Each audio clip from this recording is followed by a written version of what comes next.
تو میرے نوجوان، جتنے بھی نوجوان ساتھی ہے، بدعات سے، رسومات سے اور گندگیوں سے اپنے آپ کو نکال دو، ایک اللہ کی وحدانیت کو مان لو۔ اللہ کی قسم ہے جب قرآن پہ سرسری بھی نظر ہوگی، اللہ کی قسم ہے کبھی شرک کی طرف نہیں جاؤ گے، کبھی بدعات کی طرف نہیں جاؤ گے، کبھی رسومات کی طرف نہیں جاؤ گے۔ یہ جو آج جتنے ڈرامے بنے ہوئے ہیں، آپ اس مہینے میں آپ دیکھ لیں، شب برات، میں تو اس چیز پہ بیان بھی ایسی چیز پہ نہیں کرنا چاہتا ہوں کہ جو بدعات کی طرف روح لوگوں کے مڑ رہی ہو، یعنی ٹھیک ہے احادیث اس میں ہے، لیکن علماء کرام محدثین سارے متفق ہیں اس بات پہ کہ شب برات کے حوالے سے جتنے بھی احادیث ہیں وہ سارے ضعیف ہیں، وہ سارے احادیث ضعیف ہے۔ اور اس کا اسی ایک حدیث میں بھی شب برات اس کا نام نہیں آیا ہے۔ یہ عرب اس کا نام لیتے ہیں نصف من الشعبان، لیلۃ النصف من الشعبان، شعبان کی نصف جو رات ہے، 15ویں رات، 15ویں شعبان کی رات۔ احادیث ہیں اس میں، لیکن محدثین اس بات پہ متفق ہے کہ کوئی صحیح سند کے ساتھ کوئی حدیث نہیں، اس پہ کوئی پکی بات نہیں ملتی کہ بھئی واقعی اس رات کی کوئی عظمت احادیث میں بیان۔ اور پھر میں آپ کے سامنے ایک بات کہہ دوں کہ اللہ رب العزت نے فرمایا انا انزلناہ فی لیلۃ مبارکہ، اس رات میں عبادت، اس رات میں قبروں پر جانا، اس میں حلوے مانڈنا، پکانا، تقسیم کرنا، یہ تینوں چیزیں ناجائز ہے، کیونکہ ہماری مسلمانوں کے تہوار جو ہے وہ عید ہے، 2 عیدین ہم مناتے ہیں، 2 عید ہے، اور وہ دن کے وقت ہے، رات کے وقت کوئی تہوار نہیں۔ آپ کہیں گے اس کو تہوار تو کسی نے نہیں کہا، تہوار کسی نے کہا نہیں، لیکن اپنی اس عمل سے یہ ثابت کر رہا ہے کہ بھائی ہم تہوار مناتے ہیں، کیونکہ عیسائیوں کی یہ تہوار رات کو ہوا کرتے ہیں، آپ نے دیکھا ہوگا، پھر اس میں کیا حشر کرتے ہیں، وہ کیا معاملات ہوتے ہیں۔ اس میں حلوے پکانا، تقسیم کرنا، یہ بالکل ناجائز ہے۔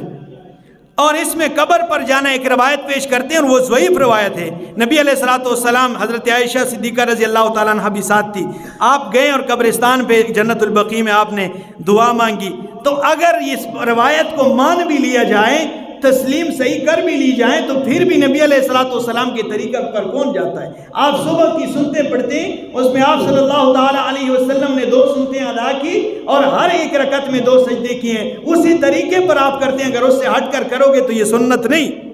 تو اگر نبی علیہ الصلوۃ والسلام اس روایت کو سچ مان لیا جائے، صحیح مان لیا جائے، تو پھر رات کے 2 بجے کے ٹائم کوئی اٹھ کے جائے نا قبرستان، دعا مانگے نا، لیکن ایسا کون کرتا ہے؟ یہ ساری بے دینیاں، یہ جو تباہکاریاں پھیل چکی ہے قرآن کی سراسر آیتوں کے خلاف، کیونکہ قرآن نے جو عظمت بیان کی وہ لیلۃ القدر کی ہے۔ محدثین نے اس لیے ایک طبقے نے اس کا سرے سے انکار کیا ہے کہ یہ اس کے مقابلے میں لیلۃ القدر کی عظمت اس سے کٹ رہی ہے، کم ہو رہی ہے، کم ہونے کی کوشش کی جا رہی ہے، کم ہوتی نہیں، کیونکہ اللہ نے جس رات کو پروٹوکول دیا ہے وہ لیلۃ القدر ہے، کیونکہ اس میں اللہ نے فرمایا انا انزلناہ فی لیلۃ القدر، اس قرآن کو ہم نے لیلۃ القدر والی رات میں اتارا ہے۔ اور سورۃ الدخان میں بھی اللہ نے فرمایا اس کو ہم نے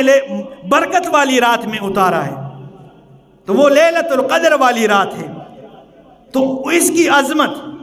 اور ایک محدثین نے، جس طبقے نے بالکل انکار کیا ہے اس چیز کا کہ اس کی کوئی عظمت احادیث میں نہیں ہے، تو وہ یہ بھی دلیل دیتے ہیں کہ اللہ نے قرآن مجید میں جس دن یا رات کی عظمت بیان کی ہے اس کو مبہم رکھا ہے، اس کو متعین نہیں کیا ہے۔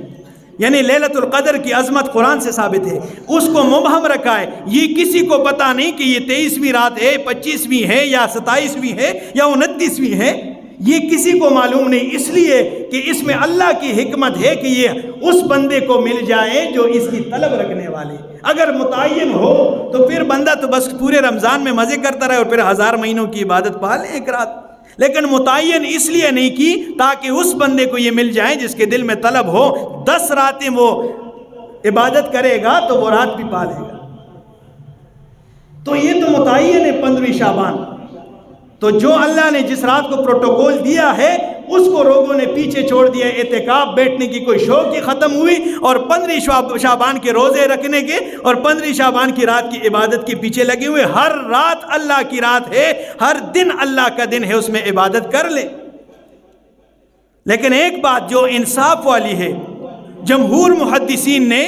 اس بات کی طرف زور دیا ہے کہ اس کی عظمت احادیث میں چونکہ زیادہ احادیث اس کے بارے میں وہ مانتے وہ بھی ہیں کہ بھائی احادیث سارے ضعیف ہیں، لیکن یہ اصول حدیث یہ ہے کہ زیادہ احادیث جس چیز کے بارے میں آ جائیں تو وہ حسن کے درجے میں ہو جاتا ہے، وہ حسن۔ تو وہ محدثین جو ہے ایک طبقہ جمہور محدثین وہ اس چیز کے قائل ہے کہ اس میں اگر عبادت کریں تو وہ باقی راتوں سے زیادہ ثواب اس میں اللہ دے دیتے ہیں، باقی راتوں میں عبادت سے زیادہ ثواب ملتا ہے۔ لیکن کچھ محدثین ایسے جنہوں نے اس سرے سے اس کا انکار کیا ہے، انہیں بھی برا بلا نہیں کہا جا سکتے، کیونکہ ان کے اپنے استدلالات ہوتے ہیں۔ وہ کہتے ہیں بھائی یہ حدیث صحیح نہیں، اور جو قرآن کے ساتھ جس کی ٹکراؤ آ رہی ہو اس پہ ہم عمل نہیں کر سکتے۔ تو وہ جو فرائض اللہ نے فرائض بیان کیے ہیں اس پہ عمل نہیں ہو، اور ان کے پیچھے لوگ پڑے ہوئے ہیں۔ بھائی شب برات ان میں مٹھائیاں تقسیم کرنا، ان میں حلوے مانڈنا، اس میں یہ چیزیں بالکل حرام ہیں، ناجائز ہیں۔ ان میں راتوں کو جا کر قبرستان جانا اگر نبی کے طریقے پر ہو تو پھر ٹھیک ہے، اگر یہ آج کل کے تماشے جو لگے ہوئے ہیں یہ بالکل سرے سے حرام ہے۔ اور تیسری بات، اس رات میں یہ کمکمے روشنیاں جلانا، ٹھیک ہے۔ اور تیسری بات اس میں عبادت کرنا، عبادت ہر رات میں کی جائے، اللہ کی عبادت ہے، کیونکہ احادیث میں صحیح کوئی اس کا ثبوت نہیں ہے۔ لیکن ہاں اگر نہیں مانتے، اب میں اس چیز کی احادیث صحیح نہیں ہے تو میرا اپنا جو نظریہ ہے وہ یہ ہے کہ بھائی ہر رات اللہ کی رات ہے، عظمت والی جو رات ہے وہ لیلۃ القدر ہے، جو قرآن سے ثابت ہے، یہ صحیح احادیث سے ثابت نہیں، میرا یہ نظریہ ہے۔ لیکن میں یہ بھی نہیں کہتا کہ جو اس کو مانتے ہیں وہ احادیث وہ محدثین ٹھیک نہیں ہے، ان کے اپنے استدلالات ہیں۔ لیکن اتنا بھی نہیں کہ انہیں لیلۃ القدر سے بھی آگے عظمت اسے دی جائے، اسے لیلۃ القدر سے بھی عظمت والی رات سمجھی جائے، یہ نہیں۔